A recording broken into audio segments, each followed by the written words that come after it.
I'll jump in. I think Ron would have loved the whole Citizens United thing, which happened. Occupy Wall Street? No, Citizens United, which is the super PAC enabling legislation by the Supreme Court, where now you're... Am I lecturing you? Okay.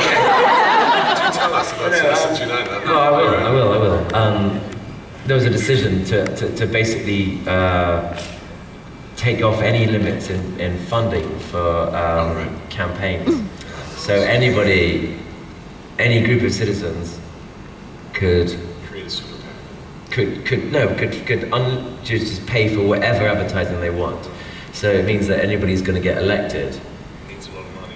has to have friends who have a lot of money to basically fund their campaign, but it's not necessarily linked back to them, although it is.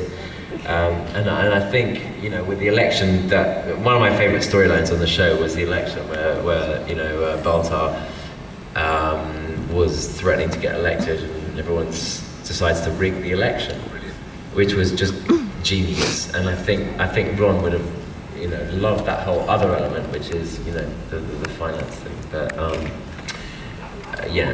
that's what Ron's into, is as you will have worked out, is using the headlines of the day and working them into the show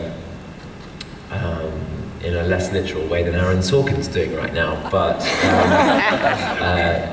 yeah, he would have, I think, killed that particular thing. You asked as well, like, I suppose what were his influences? Practically everything. There were so many things when somebody would say about the show when we were with him, they were like, I mean, really, you're talking about the war in Iraq? And he was like, yeah, but I could be talking about the Second World War. Yeah. I could be talking about the Korean War. And his knowledge of, I suppose, the military and conflicts, and like we were saying yesterday, he's a political science major, is massive. But also, he was in the Navy.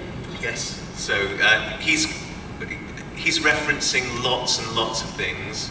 I happen to think right now one of the things that, you know, because it's topical, that he would have brought in is the financial global crash. Like, that would have been put into a backstory in Galactica about how one colony had to bail out another or something like that. He would have loved... and the Arab Spring, he would have killed that too. Absolutely. Richard, your career has spanned several decades.